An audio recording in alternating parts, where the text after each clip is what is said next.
One of Jersey's most famous rock stars is going to be helping college students who struggle to pay for meals.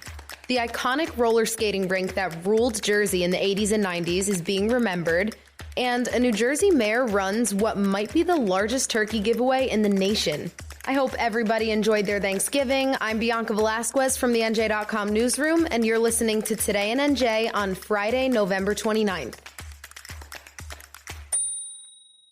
Jon Bon Jovi has a soul of gold because he's opening a soul kitchen restaurant on a college campus for kids who may not be able to pay for their meals. So JBJ Soul Kitchen will open on the campus of Rutgers Newark, and students can either pay for their meal or volunteer to spend some time working at the restaurant if they can't afford it. There are 3-course locally sourced meals for $12, and it's really unique that students can have this option. It's definitely something I wish was available in the area when I was in college. Bon Jovi said in an interview, "We all think it's the rite of passage to study hard and eat ramen noodles, but how about if that's the only thing you can afford? What's left for food?" And he's right. Food security is a growing problem on college campuses across the country. I mean, studies say 30% of four-year college students nationwide don't have consistent access to healthy food. So the grand opening will happen on January 22nd, and it'll be open to the public the next day. An NHL-size ice rink called The Rink opened last month at the American Dream Mega Mall, but people of Jersey remember a different rink, one that was the place to be in the 80s and 90s. For countless kids who came of age during that time, the rink in Bergenfield wasn't just a roller skating rink, it was a nightclub and rink all in one. For 17 years, the rink was a social hive where skaters spent their weekends and plenty up-and-coming artists in the music scene that we know today as legends. In the early days of hip-hop, people like LL Cool J and Run DMC played the rink. Even Stevie Wonder and the Notorious B.I.G. spent time hanging out there.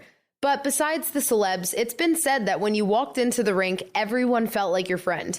Something about the building was so full of energy. The rink was sort of like a Studio 54, but in New Jersey, which is what a former employee had told us here at NJ.com. The outline of the New York skyline decorated the inside and outside of the building, and a DJ booth was dead center. The rink opened almost 40 years ago, and it closed in 1998, but people haven't stopped loving it. If I were you, I would check out the story on NJ.com because the photos of young LL Cool J, big hair, and 80s retro fashion are classic. I wish I could have lived through this, but I guess just living through my parents' nostalgia is the closest I'll get. A New Jersey mayor put a turkey on basically every table in his city. 26,000 turkeys were distributed last weekend by Union City Mayor Brian Stack with the help of the Brian P. Stack Civic Association and tons of volunteers. Now, this community effort happens every year, and the city partnered with a Pennsylvania-based company to deliver roughly 22,000 turkeys in one day, followed by another 4,500 the next day. Union City Police and fire departments came together at the Union City Police Garage to receive the turkeys, and by 7 a.m. that day, they had more than 500 volunteers to distribute them. The mayor said this wouldn't be possible without the people that lend a hand. I can't thank them enough.